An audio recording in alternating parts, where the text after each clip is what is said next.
Hello guys, this is Suren Kumar. स्वागत है आपका अभियान आईएएस अकेडमी की अद्भुत प्रश्नोत्तरी कक्षा और एमसीक्यू के महायुद्ध में। तो जितने भी हमारे कर्मवीर श्रृंखला 2.0 के धीर वीर गंभीर योद्धा हैं, थोड़े जल्दी आओ कक्षा में और करते हैं क्लास की शुरुआत।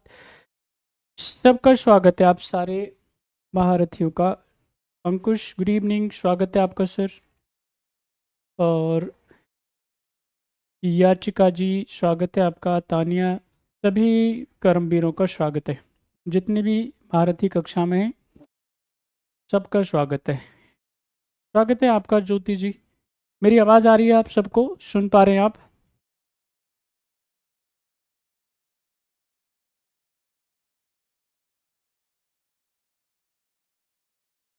क्या आप सारे बच्चे, मेरी आवाज़ आ रही है? आप सबको सुन पा रहे हैं आप?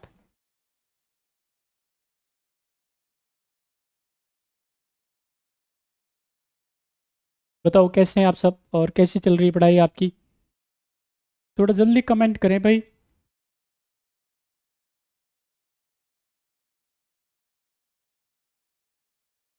चलिए, शुक्रिया, धन्यवाद। आपको मेरी आवाज़ आ रही है, आप सुन पा रहे हैं, इसका मतलब आपके दोनों कान ठीक हैं। बढ़िया है। चलिए, अच्छा है। तो क्या हम हमारी क्लास की शुरुआत कर सकते हैं? स्वागत है आपका मधु जी, गुड इवनिंग।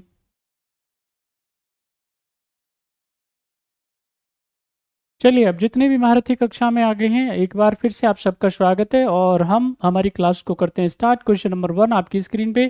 सारे क्वेश्चंस को ध्यान से आपको एक बार देखना है और फिर उसके बाद में रिप्लाई करना है। बड़े अच्छे क्वेश्चन है, शानदार क्वेश्चन है, एग्जाम के पॉइंट ऑफ व्यू से बहुत खास है।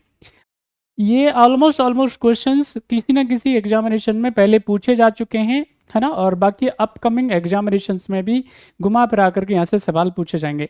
तो क्वेश्चन नंबर 1 आपकी स्क्रीन पे, आप जवाब देंगे। फटाफट से बताएं क्या है सही आंसर। क्वेश्चन नंबर 1 आपकी स्क्रीन पे, जल्दी बताएंगे आप क्या है सही आंसर, जल्दी जल्दी। दक्षिण में बहमनी राज्य का संस्थापक कौन था? सभी आंसर करेंगे। सभी बच्चे जल्दी से आंसर करेंगे, क्या है सही जवाब।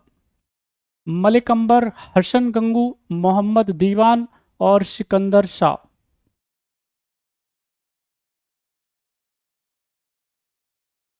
सभी बच्चे जल्दी जल्दी आंसर करें, क्या है सही आंसर, आपको बताना है। Who was the founder of the Bahmani kingdom in the south India? क्या है सही जवाब। चलो, दो अभी तो बहुत सारे बच्चे जो है मुझे लगता है कि सो रहे होंगे, नहीं? मेरी आवाज़ आ रही है आप सबको? चलिए, तो जब हम बात करते हैं किसके बारे में, बहमनी राज्य के बारे में, तो यहाँ पे जब साउथ की बात करेंगे, जैसे आज की डेट में आप इसको क्या बोलते हो, दक्खन बोलते हो, है ना।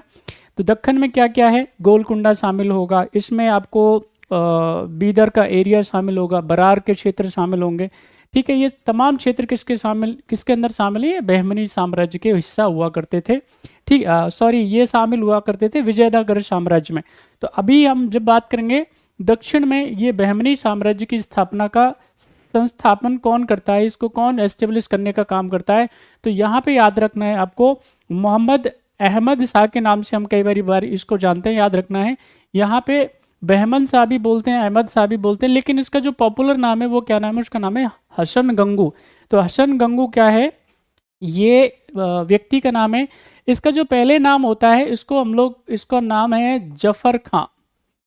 अब ये जो जफर खां है, ये जफर खां इसका ये कह सकते हैं आपके पास में कि जफर खां जो है ये तुर्क क्या है, एक सरदार है। और यहाँ पे क्या करता है, अपनी योग्यता के दम पे, अपनी प्रतिष्ठा, अपनी प्रतिभा के दम पे क्या करता है, ये बहमनी साम्राज्य की स्थापना करने का काम करता है। बात समझ में आई?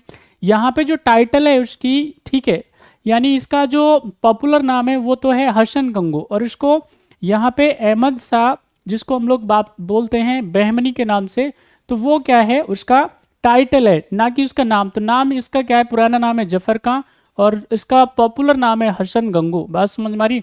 तो मोहम्मद बहमन शाह के नाम से हम लोग जानते हैं। इसकी स्थापना करता है वो 1347 के अंदर। बात समझ में आई? तो राइट आंसर इसका जो हो जाएगा वो क्या है, इसका सही आंसर है बी। स्वागत है आपका भाई, बेस्ट स्टडी साहब, लेकिन नाम भी तो होगा आपका सर जी। चलिए, तो इसका सही जवाब हो जाएगा बी। नेक्स्ट क्वेश्चन आपकी स्क्रीन पे आंसर करेंगे आप सारे बच्चे, जल्दी बताएं। बहमनी साम्राज्य और विजयनगर साम्राज्य के मध्य शत्रुता से संबंधित कौन सा विवादग्रस्त क्षेत्र था? आपको बताना है इनमें से कौन सा एरिया जो था उसमें एक तो विजयनगर साम्राज्य और साथ ही साथ बहमनी साम्राज्य में फाइट होती रहती थी। किस एरिया को लेकर के ऐसा होता था? कमेंट करें। तेलंगाना, गोवा, मुदगल और रायचूर दोआब। सभी आंसर करें जल्दी से। क्वेश्चन आपकी स्क्रीन पे, क्वेश्चन नंबर सेकंड। तो यहां पे जब हम बात करेंगे दोनों, क्योंकि दोनों ताकतवर साम्राज्य, बात समझ में आई। यहां पे मोहम्मद अहमद बेहमन शाह जो है वो भी ताकतवर व्यक्ति है, और इधर यहाँ पे विजयनगर साम्राज्य को जो शासक है उसका नाम क्या है? बुक्का। तो इन दोनों में क्या होता है? फाइट होती है। किसको लेकर के? ये रायचूर दोआब के क्षेत्र को लेकर के। यहाँ पे ये जो रायचूर दोआब क्षेत्र है वो कृष्णा और उसकी एक ट्राइब्यूटरी, उसका नाम है तुंगभद्रा। तो ये क्या है? फर्टाइल एरिया है। इसमें क्या होती है? इसमें यहाँ पे आपको क्या होगा? यहाँ पे हीरे भी निकाले जाते हैं इस क्षेत्र के अंदर। यहाँ से आपको क्या मिलेगा? ये आप ये समझ लीजिए कि इसमें हर एक प्रकार की क्या होती है? फसल होती है। स्पेशली यहाँ पे चावल के लिए ये जाना जाता था उस टाइम पे। तो यहाँ पे भरपूर मात्रा में फर्टिलिटी थी एरियाज के अंदर, और उपजाऊ क्षेत्र था, और इसको लेकर के क्या होता था? फाइट होती थी। बात समझ में आ रही है? रायचूर दोआब क्षेत्र को लेकर के दोनों ही राज्य, यहाँ पे बहमनी साम्राज्य भी, साथ ही साथ में यहाँ पे विजयनगर साम्राज्य। तो बुक्का का मानना था कि ये हमारे राज्य का क्षेत्र है, जबकि बहमनी का मानना था कि ये हमारे राज्य का क्षेत्र है। तो इसी को लेकर के क्या होती थी? इसमें फाइट होती थी। तो सही इसका आंसर क्या है? D is the right answer. यानी कि आपको याद रखना है, ये एक तो कृष्णा रिवर है ना, गलती नहीं होनी चाहिए इसमें, कृष्णा, और उसकी ट्राइब्यूटरी उसका नाम है तुंगभद्रा। इनके बीच में क्या था? ये क्षेत्र पड़ता था।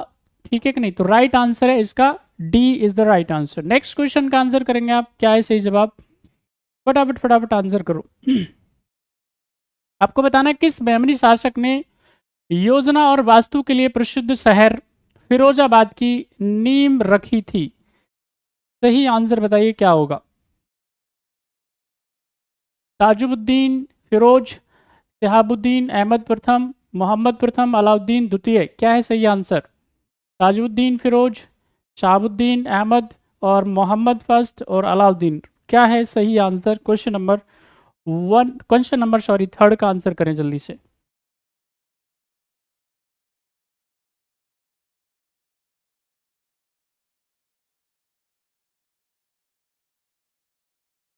क्वेश्चन आपकी स्क्रीन पे, जल्दी जल्दी आंसर करें। क्या है फटाफट से बताएं। देखिए यहाँ पे जब हम बात करेंगे किसके बारे में,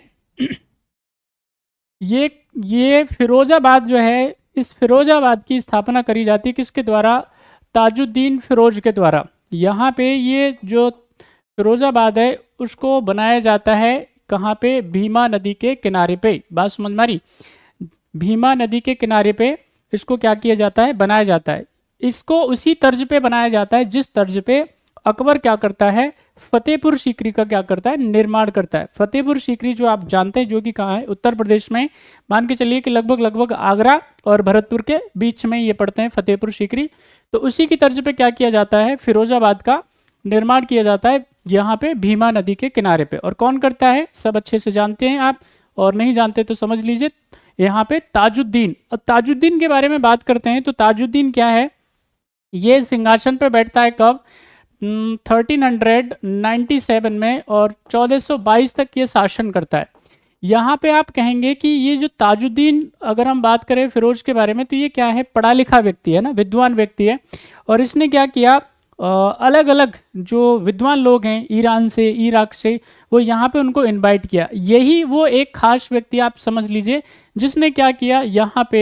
यहाँ पे जो ब्राह्मण है हमारे यहाँ पे, उनको क्या किया? अपने प्रशासन में जो है शामिल करने का काम किया। आप देखेंगे कि यहाँ पे उन्होंने भारतीयों को और स्पेशली ब्राह्मणों को क्या किया है? काफ़ी रिस्पेक्ट देने का काम किया। और इस तरह से ये काम करता है यहाँ पे। बात समझ में आई? तो ताजुद्दीन फिरोज इसका सही आंसर है।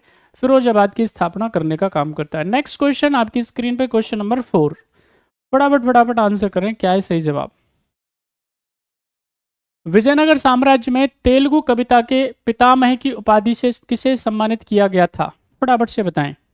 Who was awarded the title of the father of the Telugu poetry in the Vijayanagar empire? क्या है सही आंसर? विजयनगर साम्राज्य में तेलुगु कविता के पितामह की उपाधि से सम्मानित व्यक्ति के नाम बताना है आपको। पालंकु की अलसानी पेदना बोलते हैं आप इसको, या वेमन, या राम पनिक्कर, क्या है सही आंसर?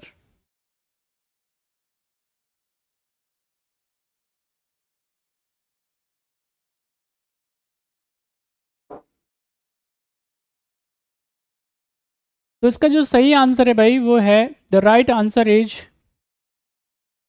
यहाँ पे अल्लाह सानी पेदना राइट आंसर है। इसको क्या कहा जाता है? इसको कहा जाता है अष्ट दिग्गज। यहाँ पे अष्ट जो दिग्गज कवि हैं उनमें ये शामिल था।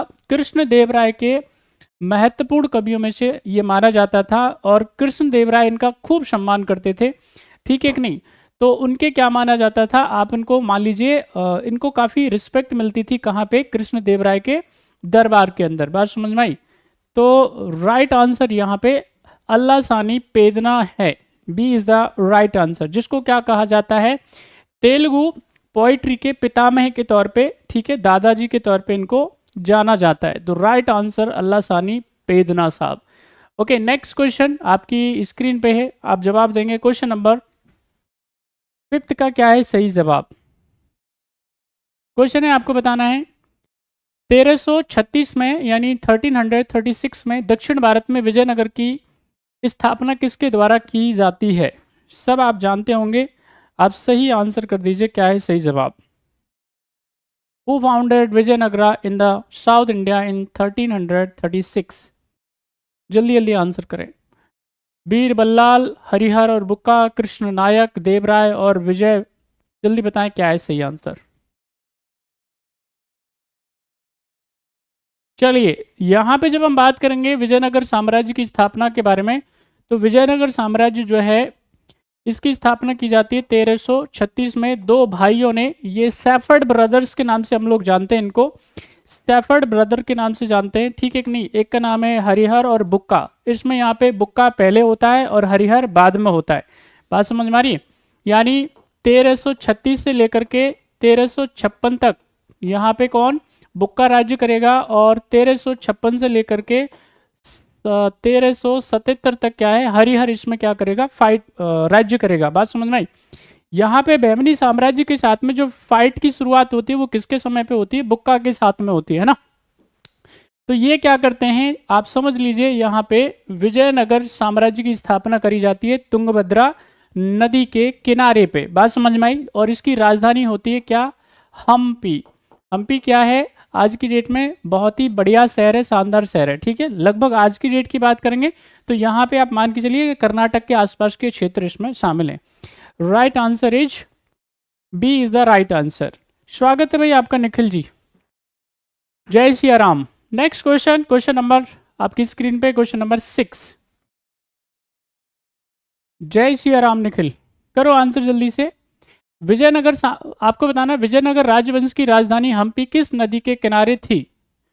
ये गलत नहीं होना चाहिए किसी का भी, सभी बच्चों का ये आंसर सही होना चाहिए।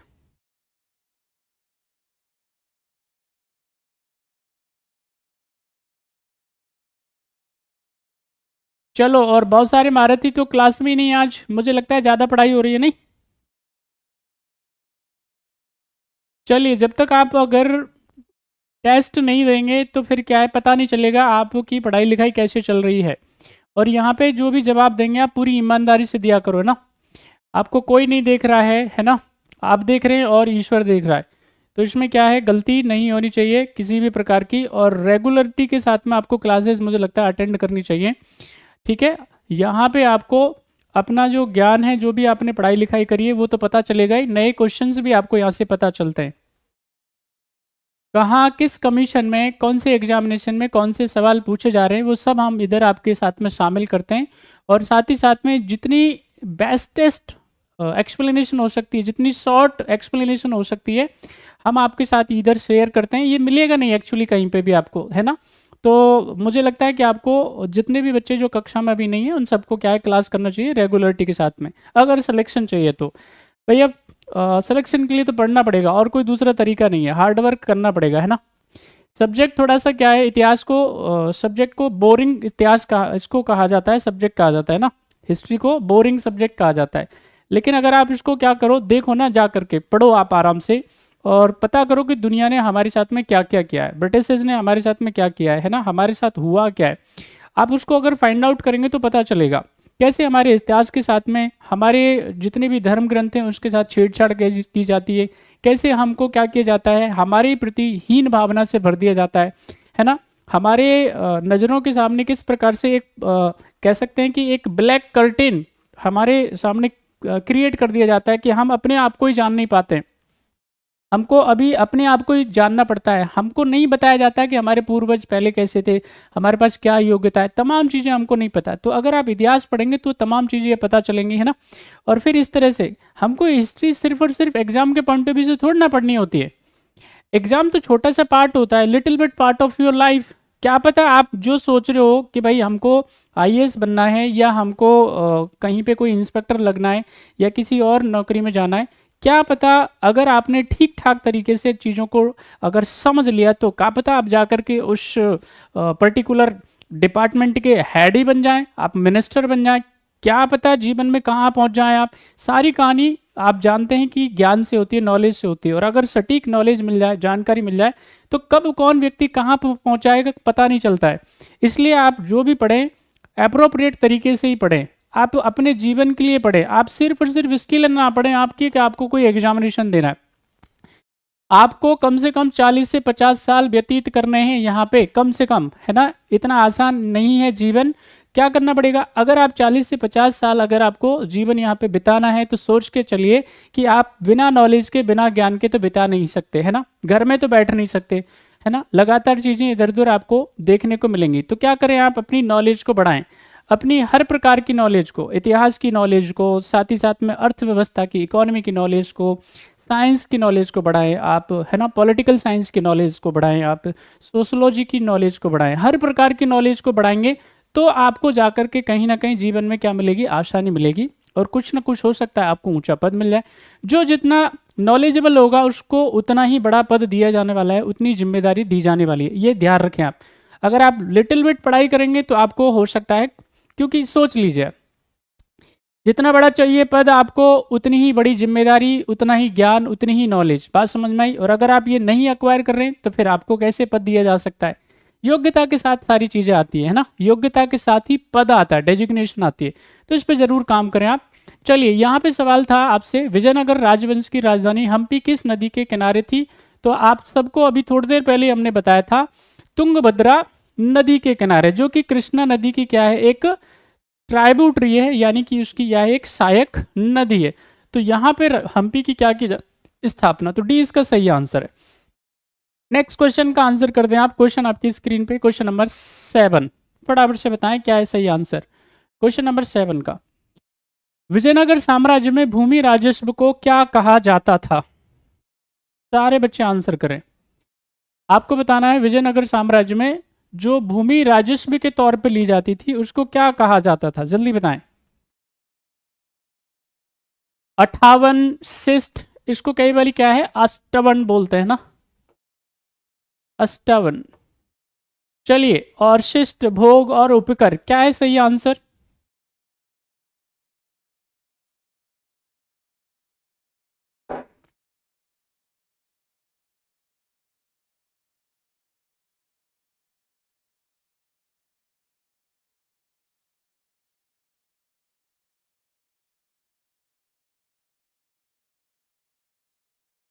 तो राइट आंसर है शिष्ट कहा जाता था। बात समझ में आ रही है। यहाँ पे जब हम बात करेंगे विजयनगर साम्राज्य के अंतर्गत, तो यहाँ पे जो भूमि राजस्व लिया जाता था, रेवेन्यू कलेक्ट किया जाता था, उसकी जो रेट हुआ करती थी, उसकी जो दर हुआ करती थी, वो होती थी 1/3 से लेकर के 1/6, ठीक है कि नहीं।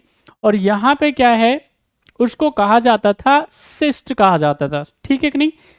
जो रेवेन्यू टैक्स हुआ करता था उसको कहते थे शिष्ट, ठीक है कि नहीं। चलिए, यहाँ पे ये जो भी राज्य व्यवस्था की बात करी जाती थी, है ना, पूरा का पूरा देख रेख का जो काम किया जाता था उसको क्या बोलते थे? पूरे डिपार्टमेंट, अष्टवन क्या है, ये डिपार्टमेंट है, विभाग है, ठीक है कि नहीं, और शिष्ट कर का नाम है, तो गलती नहीं होनी चाहिए। चलिए अगले सवाल का आंसर करेंगे आप। क्वेश्चन नंबर आपकी स्क्रीन पे है 8, जल्दी जल्दी बताएं। विजयनगर साम्राज्य में 12 अधिकारियों का वह समूह जो गांव के कार्यों को देखता था क्या कहलाता था? जल्दी बताएं।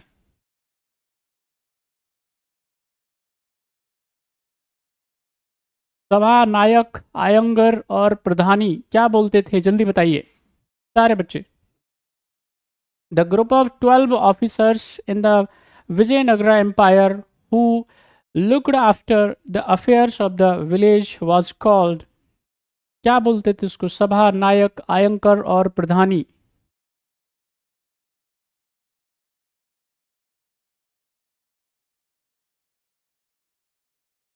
राइट आंसर इसका जो है भाई वो है आयंगर बोला जाता था। बात समझ में आ रही है? यहाँ पे गांव की जो व्यवस्था है उसको देखने के लिए क्या होता था, 12 लोगों का एक ग्रुप होता था, एक समूह होता था जिसको अलग अलग प्रकार की जिम्मेदारी दी जाती थी और उस कलेक्टिव 12 लोगों को बोला जाता था आयंगर। तो ये गांव की व्यवस्था करते थे। यानी कि यहाँ पे आप समझ लीजिए कि गांव को एक यूनिट माना जाता था, एक इकाई माना जाता था। बात समझ में आई? तो उसकी देखरेख करने का काम, क्या क्या उसकी व्यवस्थाएं, कैसे उसका प्रशासन चलेगा, है ना। जैसे आज की डेट में गांव की देखभाल के लिए क्या होता है, सरपंच होता है और साथ ही साथ में क्या होते हैं वहां पे मेंबर्स होते हैं। तो पहले क्या हुआ करते थे, समझ लीजिए उसको कलेक्टिवली उनको आयंगर्स बोला जाता था। इसका सही आंसर जो हो जाएगा वो है C is the right answer. Next question आपकी स्क्रीन पे, क्वेश्चन नंबर 9, जल्दी बताएं और फिर आगे बढ़ेंगे। क्वेश्चन है कौन सी दक्षिण भारतीय नृत्य शैली विजयनगर शासन में सबसे पहले अवतरित हुई? जल्दी बताएं। मोहिनीअट्टम, यक्षगान, कृष्ण अहम और व्योमलता, क्या है सही जवाब?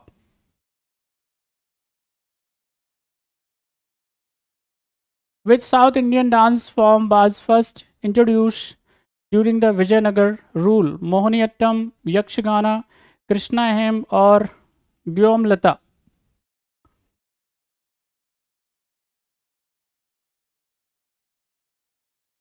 तो right answer is the Yakshagana. Yakshagana जो है वो ये पहला क्या है, बेसिकली आप समझ लीजिए आर्ट फॉर्म है जिसको नृत्य बोलते हैं, डांस बोलते हैं, डांस फॉर्म बोलते हैं। तो ये पहला है क्या, जहां दक्षिण भारत में ये पहली नृत्य शैली है विजयनगर साम्राज्य के अंदर। बात समझ में आई? तो Yakshagana is the right answer. चलिए नेक्स्ट, यहाँ पे यक्ष का मतलब क्या होता है आप सब जानते होंगे। यक्ष के बारे में सुना होगा, गंधर्व के बारे में सुना होगा, पितृ के बारे में सुना होगा, देवताओं के बारे में सुना हुआ होगा, ठीक है। तो यहाँ पे स्मॉल डेटीज होते हैं यक्ष। चलिए अगले सवाल का आंसर करें आप, क्या है सही जवाब आपकी स्क्रीन पे? क्वेश्चन नंबर 10, सारे बच्चे आंसर करें। किस वस्तु का विजयनगर से बड़े पैमाने पे निर्यात होता था? कौन सी वस्तु जो है आपको बताना है, कौन सा आइटम, कौन सी कमोडिटी जो है उसको एक्सपोर्ट किया जाता था, उसका निर्यात होता, जल्दी बताएं। चाय, कॉफी, काली मिर्च और इत्र।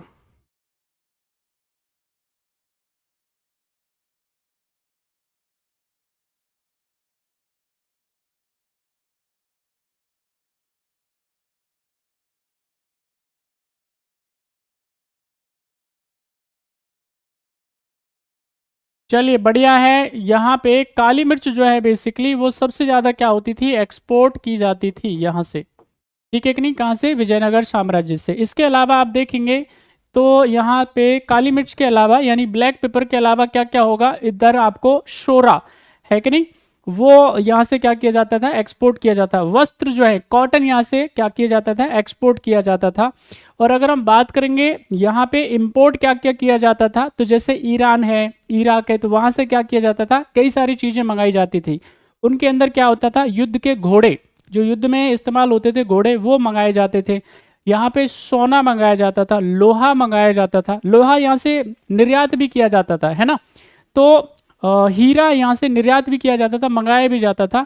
तो ये मेन मेन बातें जो है आपको अच्छे से याद होनी चाहिए। तो right answer is C is the right answer. Okay, तो ये है आज के 10 वेरी इंपॉर्टेंट क्वेश्चन जो कि मिडवल हिस्ट्री से थे। एक बार जा करके देखिएगा, दोनों में कंपैरिजन कीजिएगा, और जो मेन मेन बातें हैं उनको ज़रूर दिमाग में रखिएगा। बार बार रिवाइज करते रहिए, बार बार प्रैक्टिस करते रहिए। जो बच्चे क्लास नहीं कर रहे हैं, आप एक बार बोलिए प्लीज़ उनको कि भाई क्लास करो कम से कम, है ना, क्योंकि सिलेक्शन होना चाहिए, बिना सिलेक्शन के कैसे चलेगा आपको। ख्याल रखिए अपना, पढ़ाई जरूर करती है। कल मिलते हैं 7:15 बजे। थैंक यू, जय हिंद।